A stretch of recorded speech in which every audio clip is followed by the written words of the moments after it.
Hi, this is David Jennings, director of Dust Don't Settle the movie and co-host of this Dust Don't Settle podcast. Today we are talking with our good friend Keith Allen at Studio 519. Keith is the co-owner of Sopapilla Productions. They do a lot of great work over there, and we are really happy to have him on. We're going to be talking a little bit about the industry. We're going to be talking a little bit about the movies that we like, what inspire us as creatives, lots of cool things coming up, and we are doing this episode in two parts. So this will be the first part, and the next part will be ready very, very soon. It's all one long recording, but we cut it up a little bit just to make it a little bit more digestible. They're going to be around an hour, maybe to an hour and a half max. But sit back and enjoy this second episode of Dust Don't Settle. All right, I'm going to introduce this podcast because... Yeah. Okay. All right. Okay. You want to fade to black? I can fade to blacks for you. Oh, okay. Oh. All right. Okay. Oh. Welcome to the Dust Don't Settle podcast. The whole point of this podcast, and I'm going to tighten this up at some point, just the way I describe it, but, you know, the Dust Don't Settle is a documentary about the New Mexico indie film scene, the DIY New Mexico indie film scene. Yeah. And there's so much that is going on behind the scenes, so many things that are happening that we cannot possibly cover that we want to talk about. Yeah. So we're making this podcast as kind of a way for us to talk about those things more at length, but also for us to kind of vent a little bit about the industry, vent a little bit about what's going on that frustrates us creatively. And also just kind of have a place where we can keep people up to speed on the goings-on of the New Mexico indie film world. Right. Because there's a lot going on that people don't know about, and I feel like this is a good way for us to keep the energy going. For sure. Yeah. A lot of stuff going on. There's more going on in the indie film scene right now in New Mexico than the union film scene. That's absolutely true. Yeah. I mean, and you know, I know we talked about this before off camera, but I think it's one thing when we were talking about this stuff in 2021, right? When we first kind of started to do dust wave things and things like that, is one thing back then because the film industry in New Mexico was pretty healthy, right? To be like, okay, we're going to make movies, right? We're going to make movies. We're not just going to work on other sets. And then, but now in 2026, I don't know if this is the right positive way to frame it, but everyone's following the leader. Because the reality is there's no work and the system has collapsed the exact way we were talking about that it would, right? And so we have to invest in ourselves, right? And then you see the success of these 3 movies in 2026. Iron Lung, Obsession, and Backrooms. You see the success of those movies. Now they did get, Backrooms got A24, heavy, weight behind it. But Obsession didn't really have like a tremendous amount of what was the distributor? I can't even remember. I can't remember. It was I know. Was Blum involved? Probably Blumhouse picked it up, maybe. Yeah, I bet that makes sense. Shout out to Otis Bloom. Yeah. Oh yeah. But then the Markiplier movie, I don't think that had any meaningful distribution. Definitely. Right, and so it would have been whatever he figured out. So now everyone has the same idea. But it's good. It's good that people are making stuff because there's nothing else to do, and because the industry's falling apart. Sorry to talk so much here, but I just did a presentation, we had our writer's room on Monday night, and so I kicked it off with a presentation that I did for the UNM Student Film Club, the Real Club, right? Which was about what to do after you shot the movie, basically. Right? What to do after you shot your short or whatever. And one of the things that I talk about in there is like, hey, your timing is perfect. The industry's on fire. This was in 2024, right? Before the 56% drop off in production in the state of New Mexico. Year to year, yeah. Yeah, before that. So I was looking at that, I was like, damn. I was... So unfortunately, that statement has become even more true. I think one of the weird things is we get that statistic about the 56% drop off, but there's no forecast of anyone that I speak to in the industry. There's not really a forecast of like what's upcoming or is how that percentage is going to change. Most people are just like, hey, the Burrows was renewed for another season. Nice. Or Pluribus one more time. And that's supposed to be the light at the end of the tunnel. When realistically, I don't know any feature films coming up anytime soon, any union work. So how do y'all answer when someone asks, why is the film industry falling apart in New Mexico or the indie film industry or any of that? What's y'all's answers?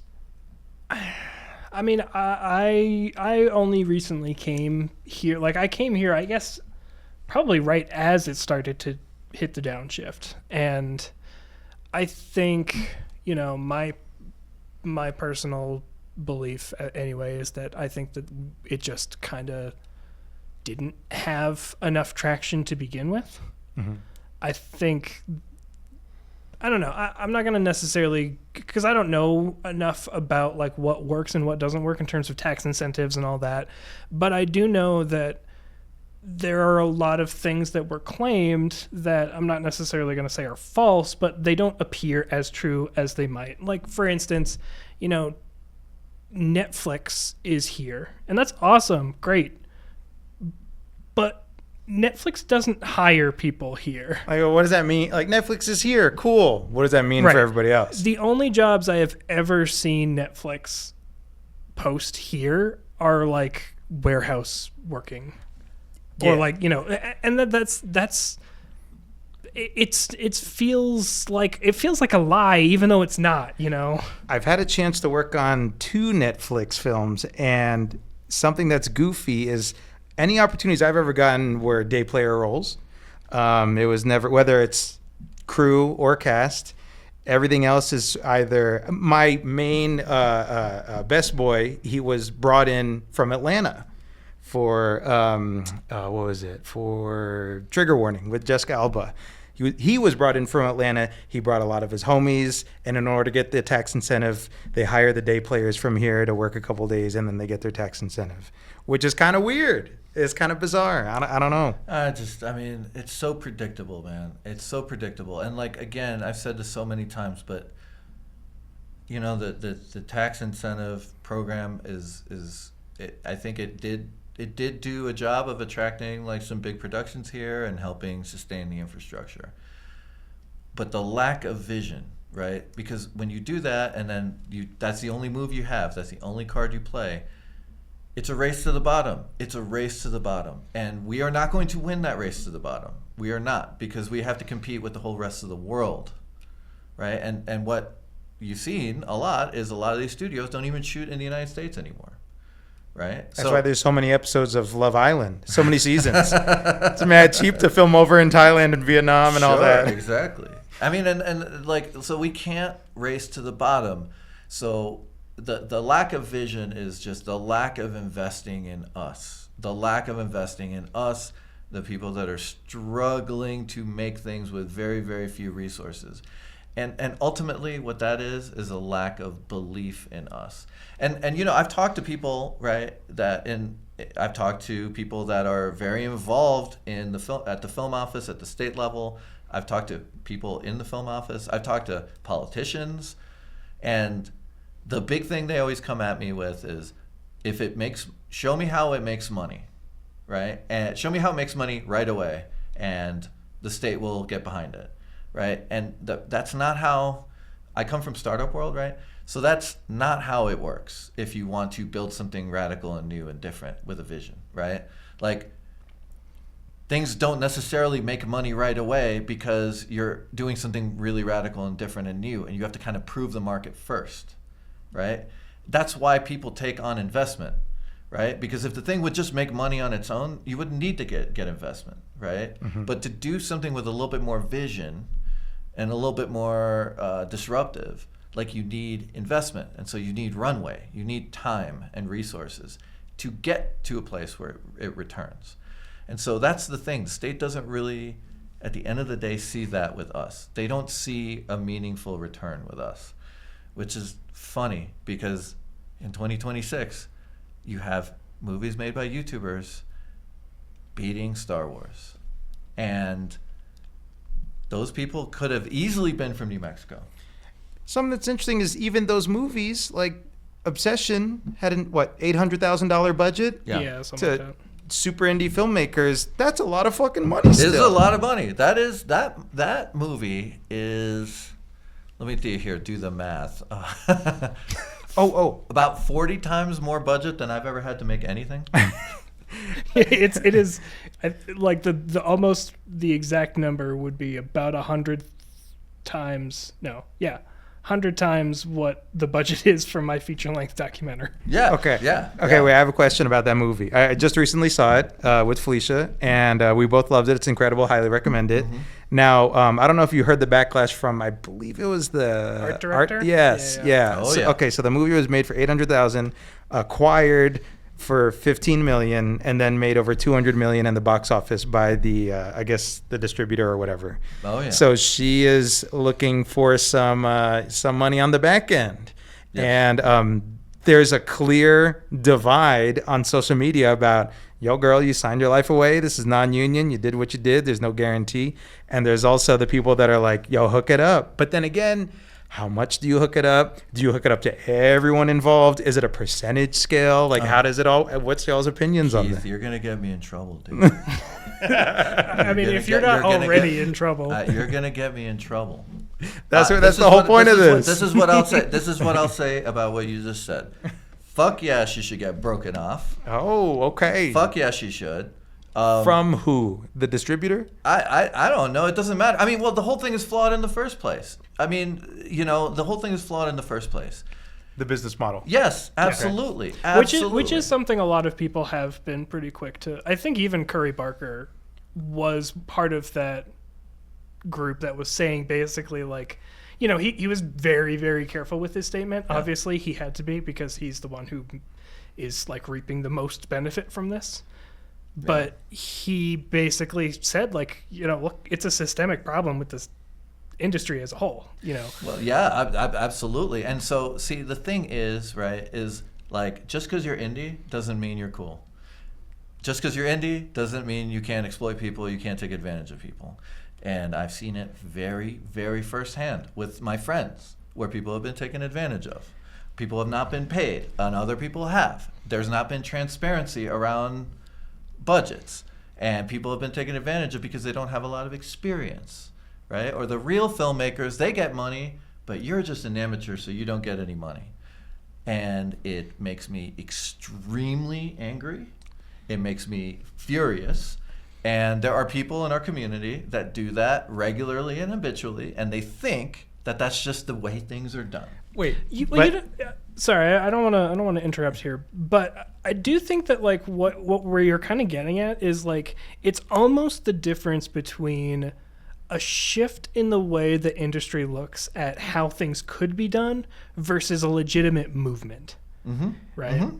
Yes, yeah, Wait, that's right. I'm torn. Okay, as an actor, I'm officially about to have to join Equity soon, or SAG. Mm-hmm. So with non-union, no, I don't want to join. I don't want to join. I fucking hate the union. But that's a whole nother conversation. Mm-hmm. But with non-union stuff, you'll get, okay, for example, P&M, right?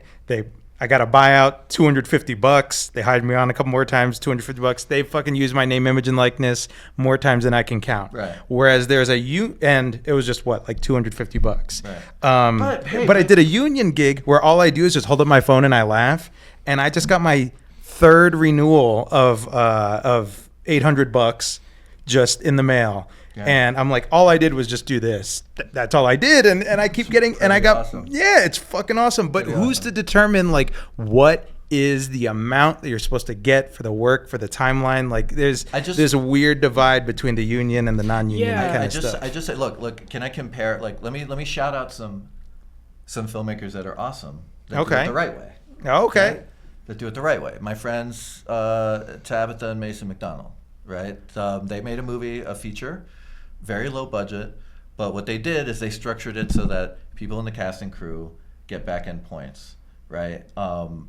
Like no matter what. So if the movie is a big, big success, everyone's going to be able to share in that, right? What? And I should have auditioned for that shit.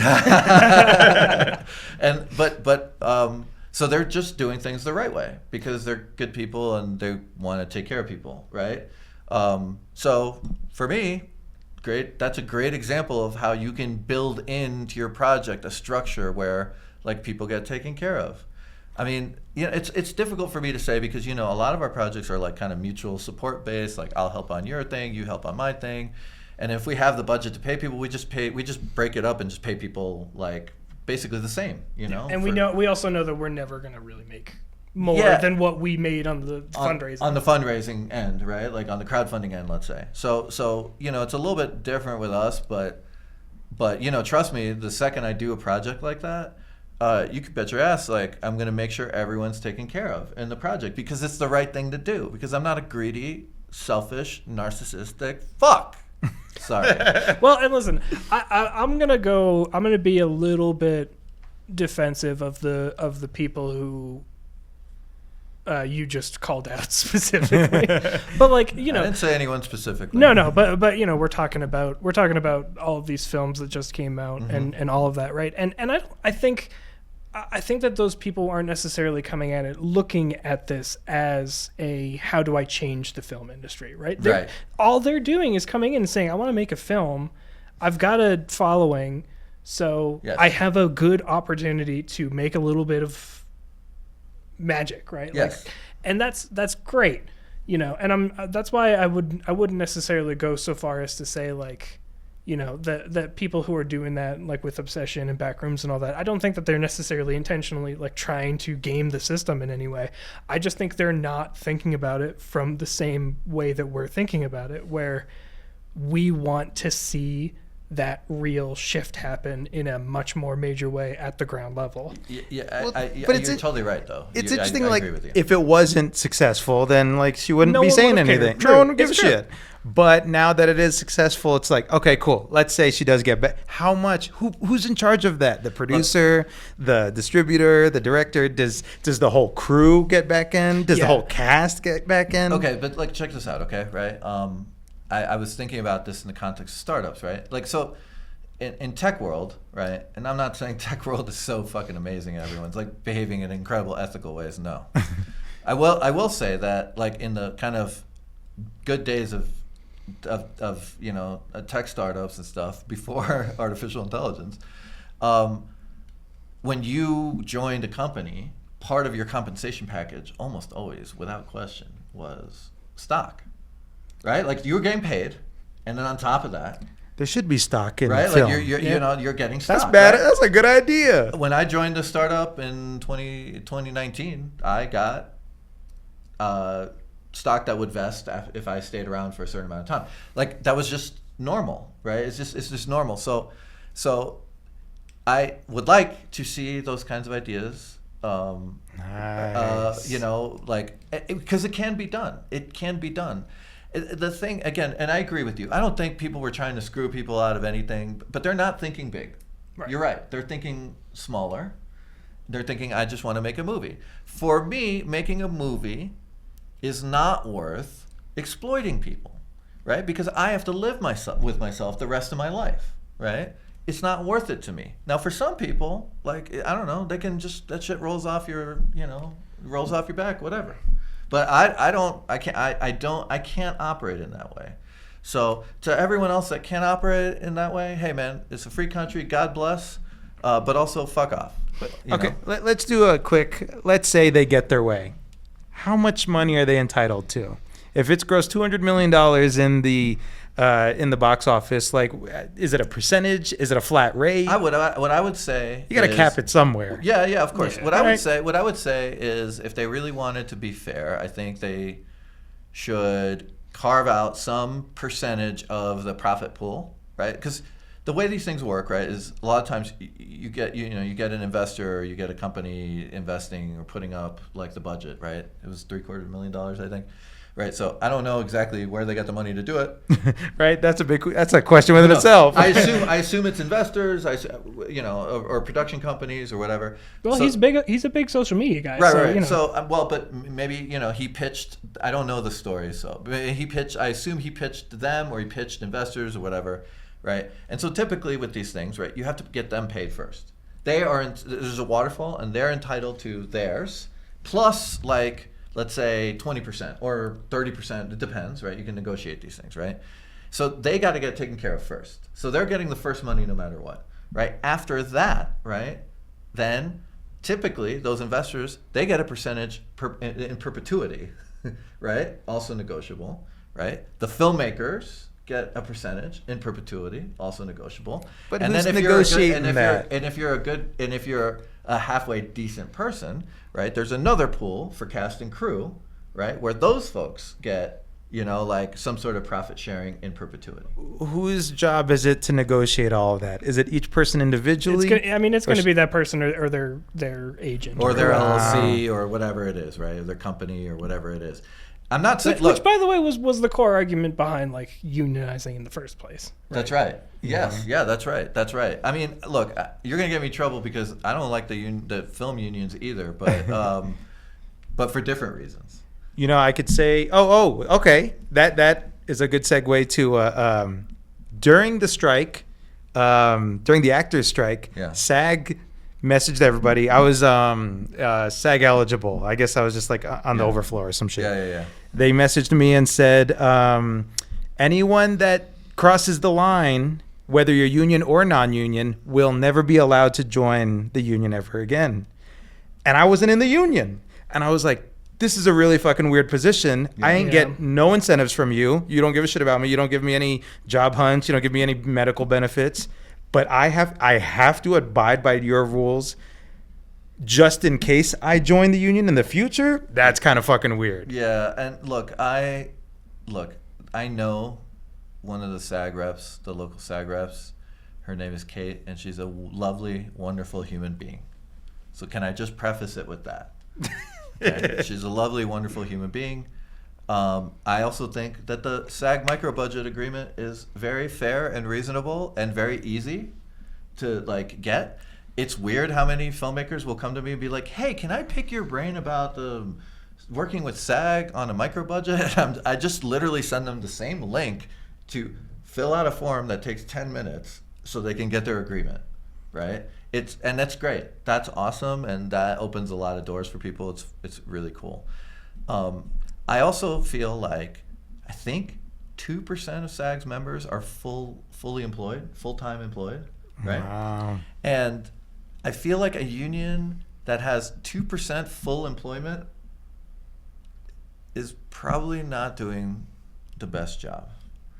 It's just from my perspective, like in terms of defending workers and their interests, the Teamsters way more successful at that, right? And I know that driving a truck and being an actor are different things, but in some ways, we got to unlearn the kind of exploitative scenarios and setups that the film industry has created, and start imagining that we don't have to treat it as like some sort of like sewer, right? Like we could actually treat it like any other job, where you get your proper compensation, you get taken care of. I don't know. It's interesting how some union, like IATSE and all them, are like, I've known mad homies that cross all the time, do union, non-union shit. SAG, if you get caught, you get the boot. Yeah. You get kicked out. Yeah. That's fucked up. Why can't you during this hiatus of no union gigs around here, what are union people supposed to do? Just sit around and just wait around for some. Well, that's the union? other thing. Look, your classic powerful unions from back in the day, right? When they went on strike, there was a strike fund, right? Yeah. So at least people wouldn't starve while they were on strike, right? And that's a real thing, right? And so, where's the strike fund? How can you ask people to give up their livelihoods, right? Not be able to pay rent, without having the proper kind of mitigations that a real powerful, strong union that is effective does. That's what a union does. Well, and that's what it's supposed to do. Right. That's what it's supposed to Well, and I think it gets to a little bit of like both of what you were saying, is that with SAG especially, much more so than IATSE, there is definitely a huge discrepancy in terms of the level that like you can have like obviously any A-list movie star, person who's working on a million TV shows, like they're all SAG as well, and that's like part of that 2%. And if they are on strike, that doesn't affect them in any way, shape, or form because they've got their money. Yeah, and when the strike is over, they will get more work. See, that's gnarly because I did Lone Wolf, Bryan Cranston. Yeah, he got his money, but they ran out of money halfway through filming, and anyone that was on that latter half, myself included, did not get paid. And I heard about that. Union. I mean, I'm SAG eligible, so maybe I don't know if I would have gotten paid if I was in it, but yeah, they didn't. SAG was like, oh yeah, we'll. They can't film, and the New Mexico Film Office did this too. They're not allowed to get the tax incentive until the entire crew that filed reports gets paid. But that doesn't get anyone paid because they just ran out of money. And then shortly thereafter, Bryan Cranston said that he's gonna take some time off and spend some more time with his family. Yeah, look, I've heard that stuff. I mean, I've heard it from indies. I've heard it from DIY Productions. I've heard it from everything. Like, sometimes the indie and DIY filmmakers in our community, they insulate themselves from criticism by being like, well, I'm indie. Well, cool, you're indie, but if you treat people like shit and don't pay them, right, and abuse them on the set, yell at them, scream at them, don't feed them properly, et cetera, et cetera, et cetera, create like a hostile environment, you're just as bad as the other guys. In fact, the other guys are better because at least the other guys have money. like at least they have money, like you don't, and you're a piece of shit. So like I don't get bamboozled by that stuff. Like, like I said, like there are people in our community that do it the right way and do the right thing, and they're awesome, and I'm 100% behind them and support them whatever way I can. And there's people in our community that suck and are assholes. And they think that they can bamboozle people, and they do sometimes. And some people get bamboozled, and okay, but I'm done entertaining those kinds of people or thinking about them or spending 1 second of my life on any of those people. Okay, speaking of bamboozle, I have a question. I don't know if y'all have seen on social media lately, but both the Albuquerque Film Office and the New Mexico Film Office are putting out this campaign of like, yeah, New Mexico film, woo! Oh, we got the Burroughs, we got Pluribus coming back, yeah, They've been doing their own little media tour, yeah, different conferences, going to South by Southwest and all that. So my question is, we were just recently voted number 2 best big city in the country, in the world, to be as a filmmaker. So how does that make y'all feel, and what does that all mean to you? Listen, I'm gonna start off just by saying that is inaccurate. Oh God. Wow. That's the social media clip right there. That's it. Just cut that. Inaccurate. No, I mean Albuquerque is, in my humble opinion, Albuquerque is the best place right now to live and work and film, but not for the reasons that people think. It's because of the communities like we have going on. That is what is special. That's what makes this the best place to live and work and film. But I also get that that's not what they're saying. So, that's... But that's the weird part, is what they're saying. The way I read it is, number 2 best place to... If I'm a filmmaker, I might as well fucking go there. That's where all the jobs got to be there if it's number 2. And so, like, that was the core... That was one of the core things that started this doc. Because I came from LA looking for a cheaper place to live where we could start a family and could work more seriously in the film world. And we came here specifically because it was closer to family. Oh, yeah. No, but also that there was film industry here, right? And I got here and I was kind of like, okay, cool. Yeah? So how do I do this? How do I get into the film industry that's so abundant here? And then I looked into it and I was like, this is the only path that actually works for me. And then I found this community and I was like, this is way better than anything I could ever have expected in working in the industry. Nice. But like, yeah, I mean, that was the reason I came here. And dichotomy of that and trying to figure out like, okay, how do I justify this, and how do I figure out like what is the deal with this indie scene? Like that's why we started doing this doc. I think whenever I saw that stat at the time, the first time we won one of those things was a couple of years ago, and I remember at the time I was doing some union gigs. I was like, "Fuck yeah!" But now I'm on the overflow list for the union jobs, and I used to get them blast all the fucking time for jobs and for workshops. I don't get jack shit now. I get nothing. I can't even tell you. As far back as I could remember, the last time I got a job blast. Yeah, I mean, I'm on the overflow list as well, but I'm for like camera department stuff too, especially, and that stuff is like even fewer people are getting. And the weird thing is, a lot of the people on those gigs, on those union gigs, are sort of recurring. There's like 4 or 5 crews that just rehire each other's friends and all that, and kind of just go through a rotation. And everyone else that's not in, it's sort of like a club. And I do not feel like I am in it, even though I am in it. But we're gonna, at some point, I want to bring Frankie on. Because I want to hear from Frankie, especially being one of those people who is union and has been for a long time, like working union full time, and now all of a sudden is like totally dried up. I don't know how I'm gonna make a living. Do I have to move? Yeah, like, he's roofing, or he was working for like Caterpillar, I think, and then he might move.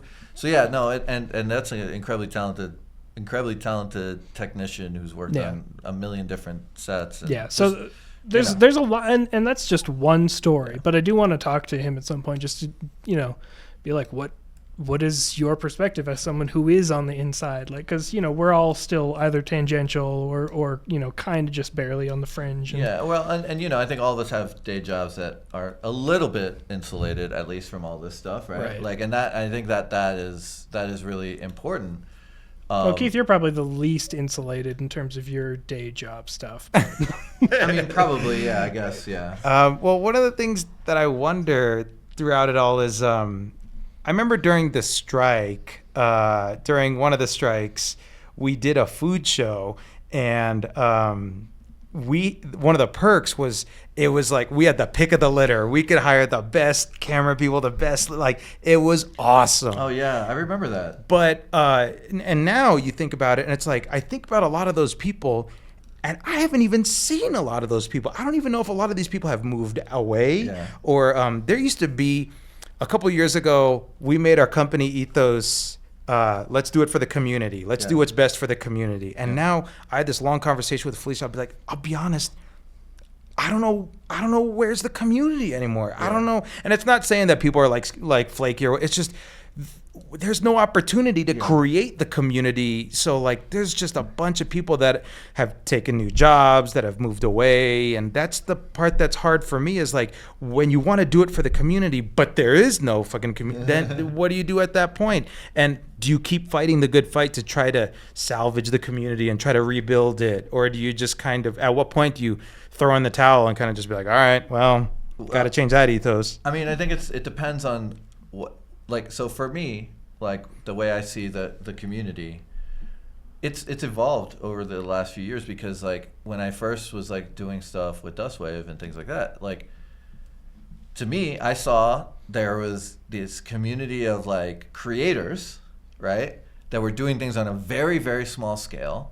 Some of them sometimes had industry roles, like kind of more technician type roles.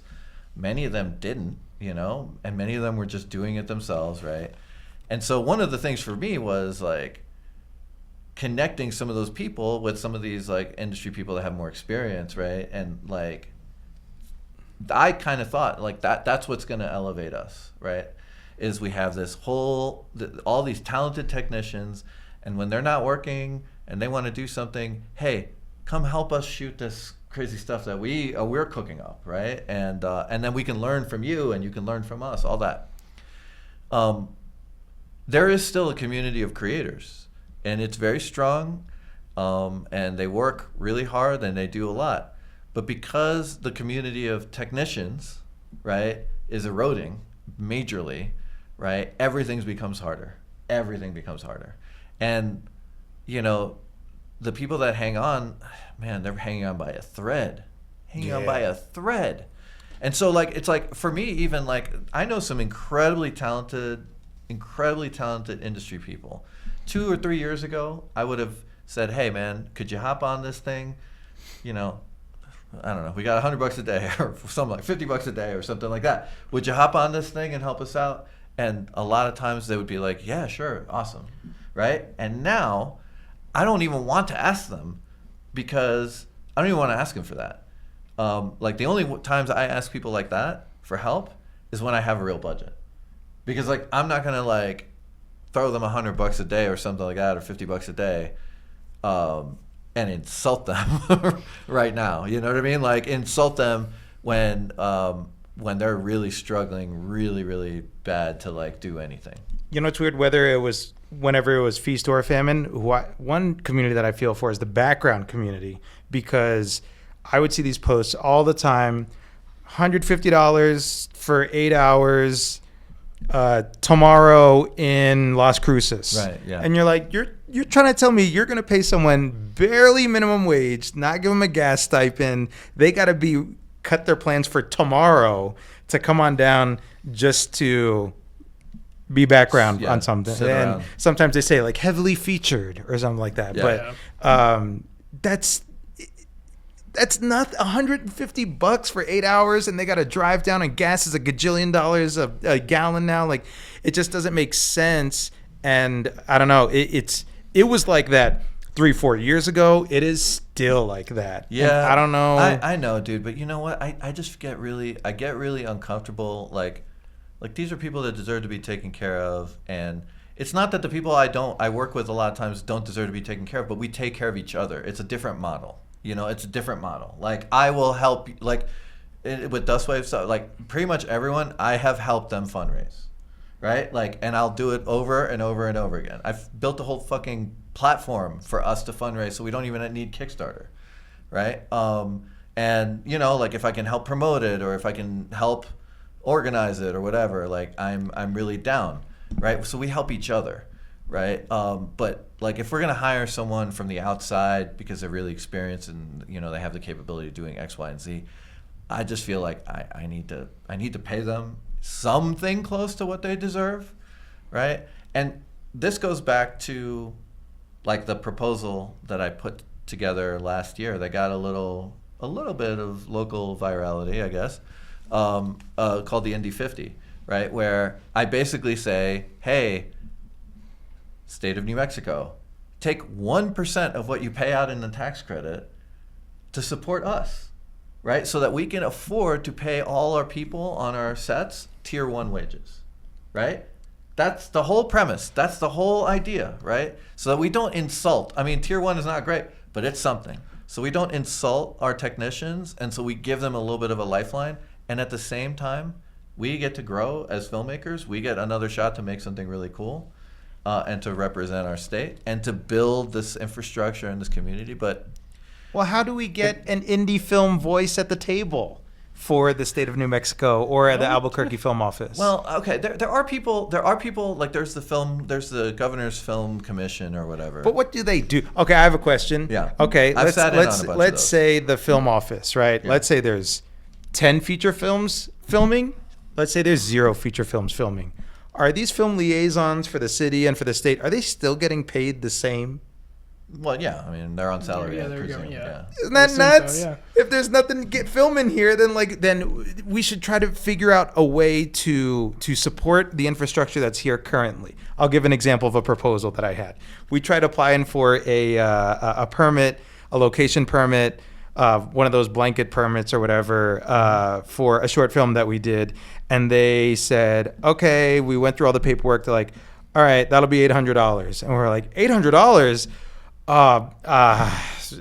We don't got $800. And they're like, okay, well, how much do you have? We're like, well, this is a fucking weird question. What are we haggling in Egypt? What should I say? Like I'm in a market in Lima or something. Exactly. And I was like, I don't know, like $300? And they're like, oh yeah, we can do $300. And I was like, well, what the fuck was that? You should have said $50. Exactly. That's what I was thinking. I got tree fitty. I know. I should have lowballed it. But the weird thing is that allowed us. It was that permit that. There's also the blanket permit that's like, I guess it's like 6 people. Yeah, you can have for $100.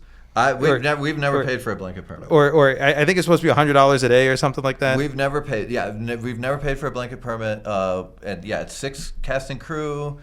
And You've never paid for one? Never. Oh, fascinating! I thought it was $100. No, we've never paid for one. I don't think that they are giving us a special deal. Although maybe they are. I don't know. Maybe it's like some. Okay.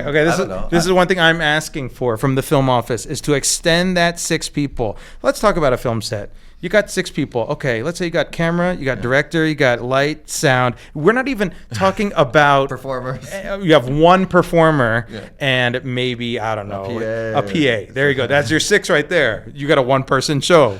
So I'm just asking kindly of the film office to expand that number of 6 to at the very least 10, because at least we could have 2 people in a scene and have a decent crew, or have like a production mixer and a boom operator, or we could have an AC, or someone pulling focus. 6 is ridiculous. I understand why they have it. They don't want to have 6 people fucking crowding the 505 food hall or whatever. Well, but here's the thing. Like, if you get the blanket permit, right, you can't block shit off, right? So like, there's a lot of rules around it. Like, you can't I can't shut down a sidewalk or whatever. I can't put orange cones. If people walk in the shot, people walk in the shot. So what we've used the blanket permit for is like literally like B-roll. Like, this is what we use it for. Right, where we can put like a real skeleton crew. We're not doing anything crazy. We can put a skeleton crew together, and we just go out there and get B-roll, like we did for Adrian's movie, Pandora's Greenhouse. We went to the Botanic Garden, and it was me, Charita, and Adrian. Right, I was Charita's assistant, and Adrian was like, "Go shoot that weird plant." And we had like little filters and little psychedelic filters, and that was the end of that. I mean, well, hey, that's basically what we just did to film this poetry thing that we had been filming the last couple weeks. That's right. Yeah, we just kind of, I mean, we did official permitting, and we made everything work for the locations that we needed. And it was a blanket permit, right? Right. Yeah. It was a blanket permit. Yeah. Okay, so I wanna take a step back here. Okay. And I kind of want to say, I don't know that this will get to anyone at the film office. Cindy McCrossin, we're talking to you. If this does get to anyone, I'm gonna formally say, like, Steve, if you want to come talk with us, you've already met us. Yes, can we remind you? Steve, you did actually meet us. Steve who? And you've met me probably 2 more times. And I know I don't have the most memorable face in the world, but I swear we've met like 3 times. But listen. Alfonso. Remember? Yeah, it's that Alfonso weirdo dude, right? That guy? We've met 3 times, I swear to you. I know that every single time we've met, you've been like, but that's fine. That's cool. Listen.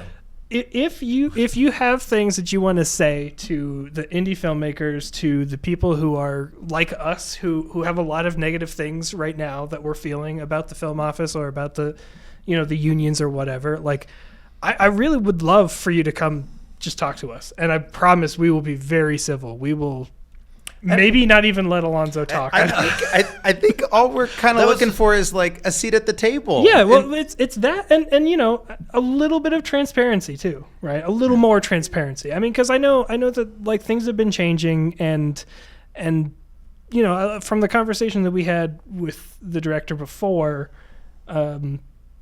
there were some things that surprised me that I don't want to necessarily go too in depth on, but I do think that there are a lot of questions and not as many answers as maybe the indie filmmakers and the people who are on union sets or should be on union sets need to have answers to. Well, they just announced in coming September 2nd and 3rd, to open the MAC at the rail yards. They're going to have the New Mexico Film and Media Conference. And my initial reaction was like, what the fuck are we going to talk about there? Like, the 2 shows that are filming here right now? Like, what's going to happen? Yeah. I think one time they did this like live exhibition where they like showed how they film scenes and stuff. It was like a where was that at? That was IATSE did that. They had like a live scene going on, and everyone had like their vests and their roles behind it. And you could learn, if you don't know film, it's like, this is how a film set is. But like, we don't even do shit like that anymore. Yeah. Well, okay, so before we go down that road just a little bit, I do want to say, because we did the film and TV conference last year, we actually helped, the doc went there to film a little bit. Nice. And a couple things that I do want to highlight, because they may or may not end up in the doc. So this gets back to that whole, that early pitch of like this being supplemental to the doc in a lot of ways.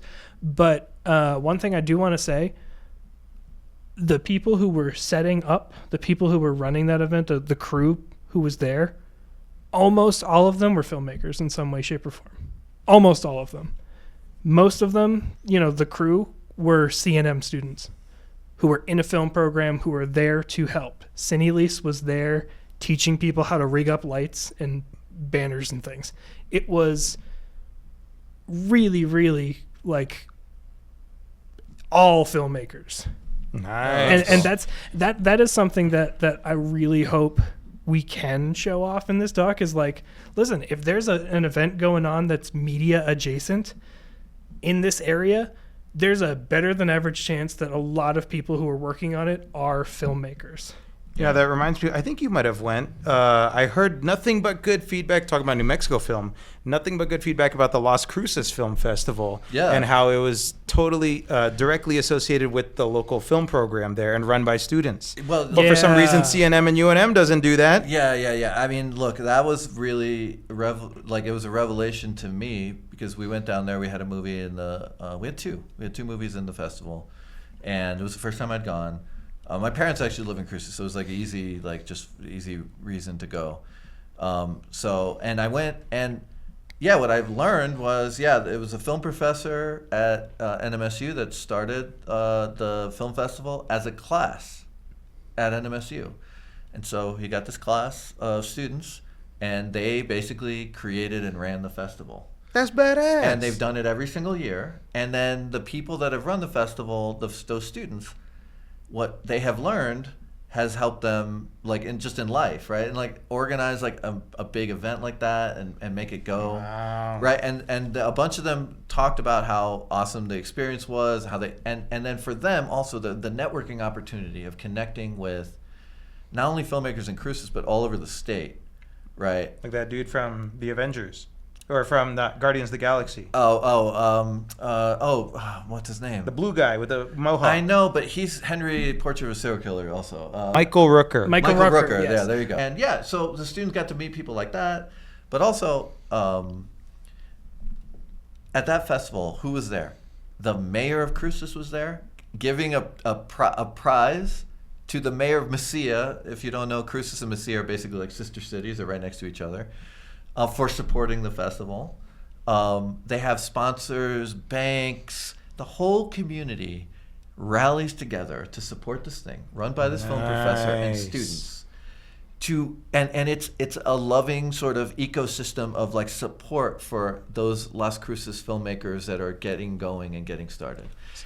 And so how do we have something like that here? Okay, Well, so I that is like. Is that a loaded question? There's so much that I want to talk much? about. It might be its own episode, but like, it is weird, right? Like how close everyone is there about that, and out here we get jump scared by Tim Keller in Pluribus.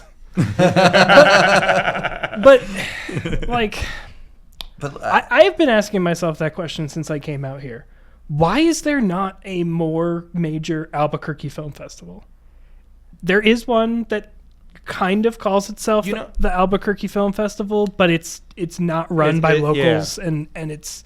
What was really rad until some shit went down was for a second, the 48-Hour Film Festival was the closest thing I saw, 48-Hour Film Project was the closest thing I saw to a community starting to being built. Yeah. And I don't know if you remember Ron that ran it, but he left town. Yes. And once he left town, then the whole thing kind of just sort of, but it had the roots of this new movement. You would see buildings fill up and sell out, and everyone's all excited about it and supporting each other.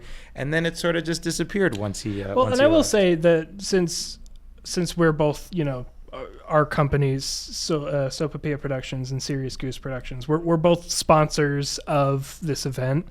But that was the big reason why I wanted to get involved in Rack Focus, because that felt like one of the best opportunities that we had to get that feeling back. Yes. And something that fascinated me about the Rack Focus Film Festival last year was there weren't that many, there was only, I don't know, 18, 20. It's 20, a great opportunity. It's a fantastic opportunity to win some cash to make even, just for making some films. Not even that.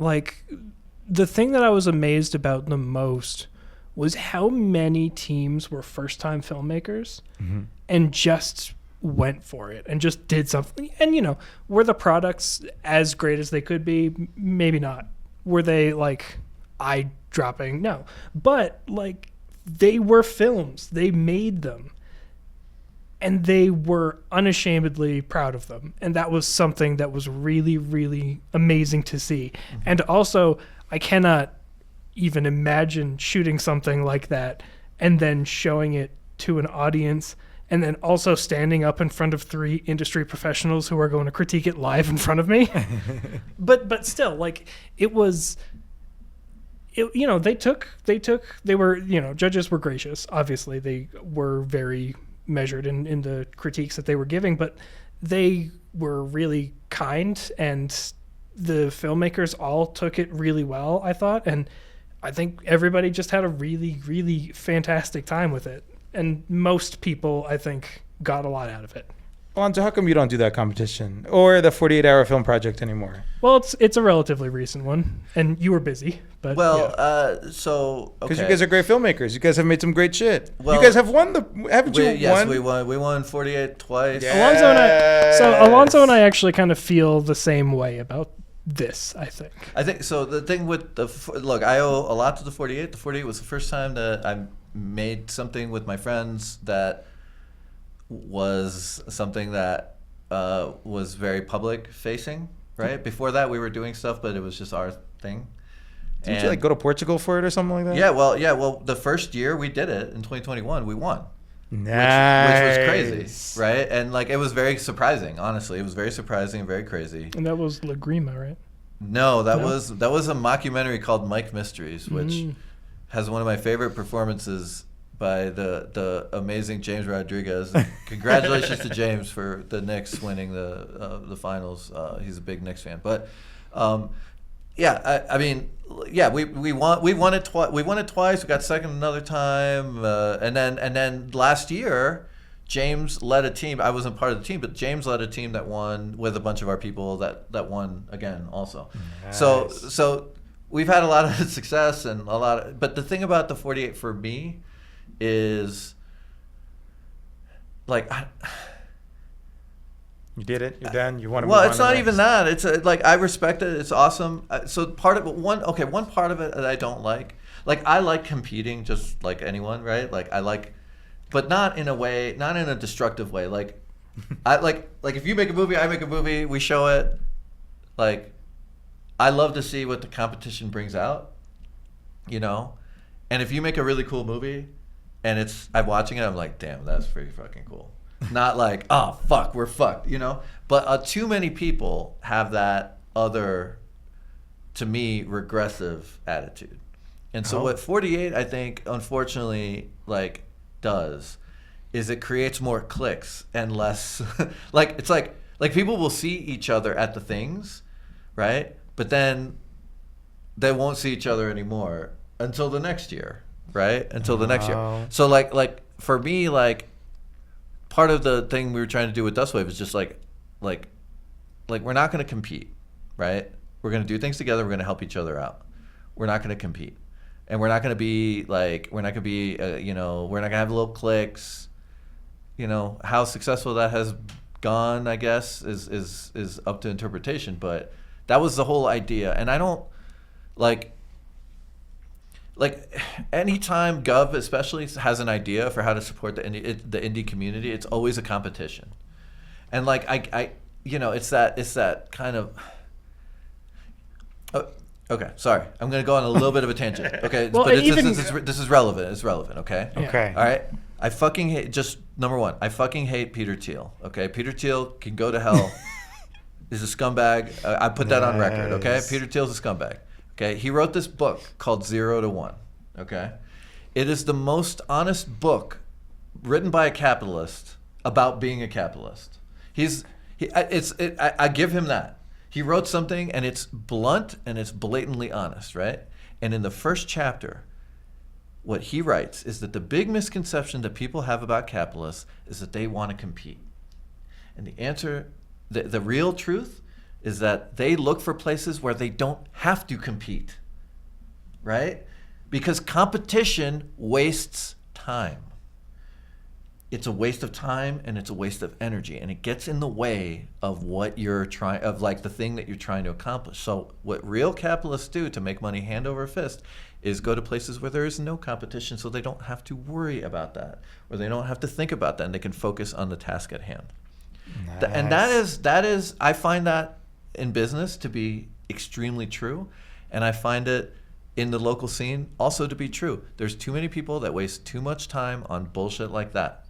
And so for some people it motivates them, but I don't know that you're gonna be fulfilled if that's like ultimately your motivation.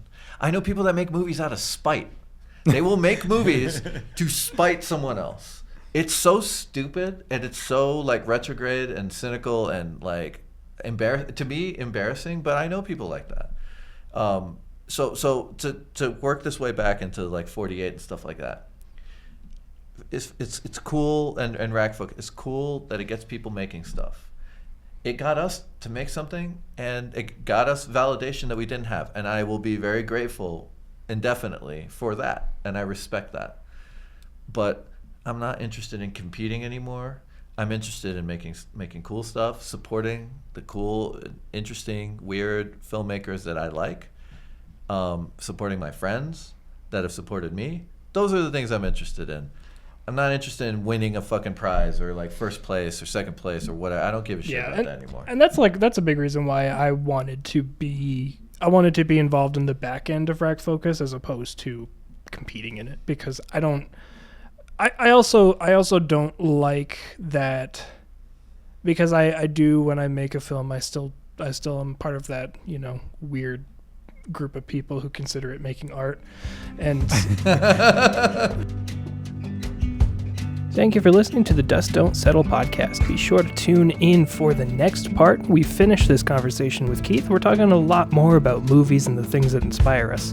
We're also going to be getting into some really cool things down the road, so follow us wherever you can on Instagram, social media, wherever. And if for some reason you're interested in sponsoring this podcast, just know that all of the money that you pay us to shout out your business, whatever it is, goes directly to indie filmmakers to make film, which I think is pretty cool. So stay tuned.